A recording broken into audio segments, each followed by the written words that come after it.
दौलत के हजूम में रहते हुए भी मैं उस वक्त से ज़्यादा गरीब हूँ जब मैं आपके पास रहती थी।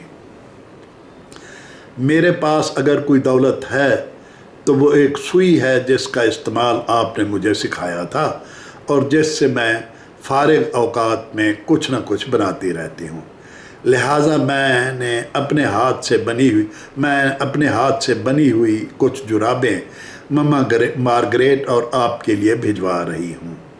डोमिंगो के लिए एक टोपी और मैरी के लिए एक सुर्ख रुमाल। इस पैकेट के साथ में मैं फलों के कुछ बीज और दाने भी भिजवा रही हूँ जो मैंने अपने मदरसे के बाग से इकट्ठे किए हैं। मैं आपको कुछ खूबसूरत फूलों के बीज भी अलग अलग पुड़ियों में भेज रही हूँ। यहाँ के फूल बहुत ही दिलकश हैं।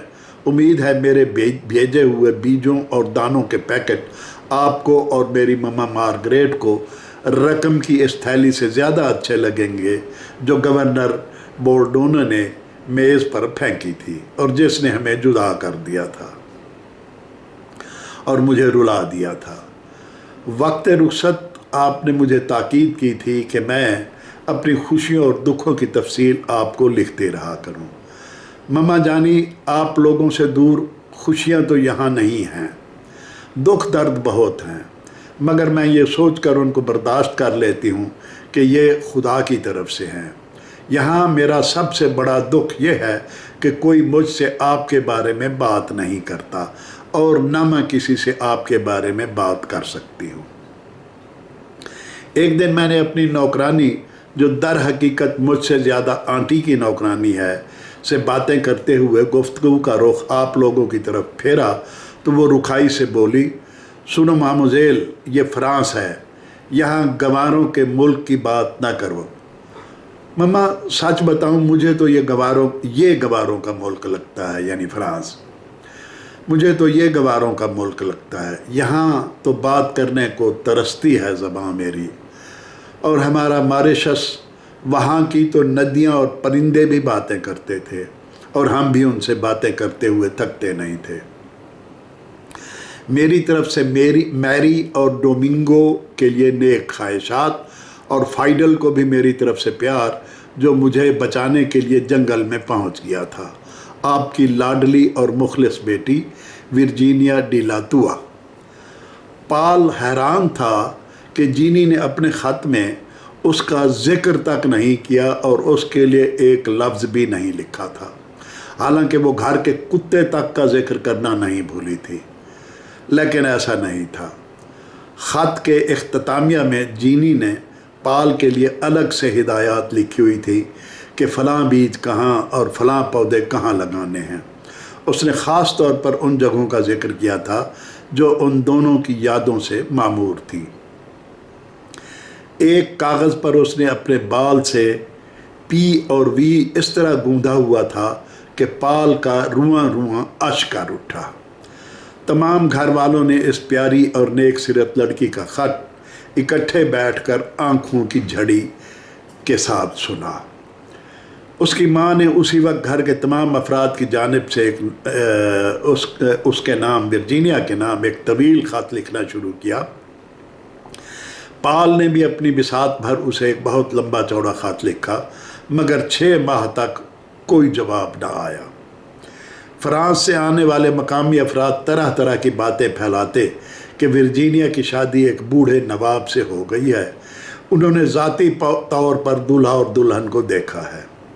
कुछ तो ये भी कहते कि उन्होंने ख़ुद दावत मिलने पर शादी में शिरकत की, मगर पाल और उसके घर वालों को ये सब अफवाहें लगती। पाल को यकीन था कि जीनी उससे बेवफाई नहीं कर सकती, मगर जब 6 माह से भी ऊपर का अरसा गुजर गया तो पाल और मादाम के दिलों में शकूक और बदगुमानियों की गिरहें पड़ने लगीं। उनका करीब तरीन पड़ोसी वो जंगली बाबा था, जंगल में रहने वाला बूढ़ा जिसने यह कहानी सुनाना शुरू की थी। हाँ, उनका करीब तरीन पड़ोसी वो बूढ़ा बाबा था जो उनका हमदर्द दोस्त होने के अलावा एक बहुत पढ़ा लिखा मुदब्बिर शख्स था और तन्हाई पसंदी की वजह से जंगल में कॉटेज बना के अकेला रहता था। उसने घूम फिर कर तकरीबन सारी दुनिया देखी हुई थी। बुनियादी तौर पर वो फ्रांसीसी था, मगर फ्रांस को छोड़े हुए उसे मुद्दत हो गई थी। बूढ़ा बाबा जब शहर या पोर्ट लुइस जाता तो वापसी पर उनके घरों से होकर जाता। पाल का जब भी दिल घबराता या जीनी की तरफ से मायूसी का शिकार होता तो वो बाबे के पास चला जाता।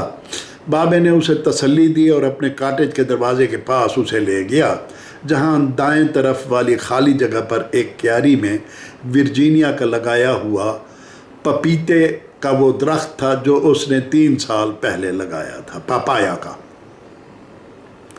जीनी की आदत थी कि वो जब भी कोई फल खाती तो उसका बीज कहीं करीब ही बो देती, इस यकीन के साथ कि वो इसका फल खाएगी या कम अज़ कम वो परिंदों के काम आएगा।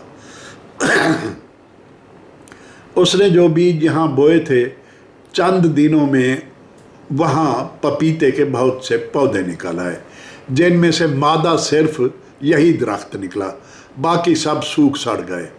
वो जब फ्रांस गई तो पपीते का ये पौधा उसके घुटनों के बराबर था, मगर अब वो 20 फुट से भी ज़्यादा ऊंचा हो गया था। पाल जब भी बाबे के कॉटेज में आता तो वो उसके तने से लिपटकर जीनी को अपने सीने से चिमटा हुआ महसूस करता। बाबे ने पपीते के दरख्त की तरफ इशारा करते हुए कहा, जब तक ये दरख्त यहाँ मौजूद है तुम्हें फ़िक्र करने की ज़रूरत नहीं, क्योंकि जीनी ने इसका फल खाना है। बूढ़े की इस बात से पाल को बड़ी तसल्ली मिलती। एक दिन सूरज निकलने पर जब पाल बेदार हुआ तो उसने अपने कॉटेज के सामने वाले बड़े पहाड़, जिसे वो माउंटेन ऑफ डिस्कवरी या जिसे जादूगर पहाड़ भी कहते थे, उसकी चोटी पर एक सफ़ेद झंडा लहराता हुआ दिखाई दिया, जिसका मतलब ये होता था कि किसी गैर मुल्क से कोई जहाज़ आया है या आने वाला है। वो उसी वक्त शहर की तरफ भाग खड़ा हुआ कि आया ये जहाज़ वर्जीनिया का कोई ख़त लाया है। बंदरगाह पहुंचकर उसे मालूम हुआ कि जहाज़ अभी मॉरिशस से 12 मील दूर आने की इजाज़त मिलने के लिए लंगरअंदाज है। उस वक्त के दस्तूर के मुताबिक जब कोई जहाज़ आकर यूं लंगरअंदाज होता तो जजीरे आइल डी फ्रांस यानी मॉरिशस से एक पायलट किश्ती पर सवार होकर जहाज़ पर जाता, उसके आने का मकसद, आने जाने का मुल्क और दीगर तफसीलात मालूम करता, गवर्नर से उसके गोदी में लगने की इजाज़त तलब करता, तब कहीं जाकर एक मखसूस धमाके से उस जहाज़ को आने का इशारा दिया जाता था। जब पाल वहाँ पहुँचा तो उसको पता चला कि पायलट जहाज़ पर जा चुका है। उसकी वापसी में शाम हो गई। उसने गवर्नर को इतला दी कि आने वाला जहाज़ सेंट जीरान यानी सेंट यीगां फ्रांस से आया है, और अगर हवा साजगार और पुरसकून रही तो कल बाद दोपहर तक पोर्ट लुइस में लंगरअंदाज होगा। जहाज़ के कप्तान का नाम ओबिन है। फिर पायलट ने गवर्नर को बहुत से खतूत दिए जो सेंट जीरान फ्रांस से लाया था, जिनमें से एक ख़त मादाम डी लातुआ के लिए था और वो वर्जीनिया की हैंड राइटिंग में था। पाल ने झपट कर ख़त पकड़ा, अकीदत से उसे चूमा और उसे अपने सीने से लगाकर अपने घरों की तरफ दौड़ खड़ा हुआ। जो ही दूर से उसने अपनी फैमिली के अरकान को आडियोस पहाड़ी की चोटी पर खड़े हुए देखा तो उसने दूर से ही ख़त को लहराना शुरू कर दिया, लेकिन अपने भागने की रफ्तार में कमी नहीं आने दी। फिर जो ही लिफाफे की सील तोड़ी गई, सब मादाम डोलातुआ के गिर्द जमा होकर ख़त के ऊपर झोंककर मतन सुनने के लिए हमतन गोश हो गए।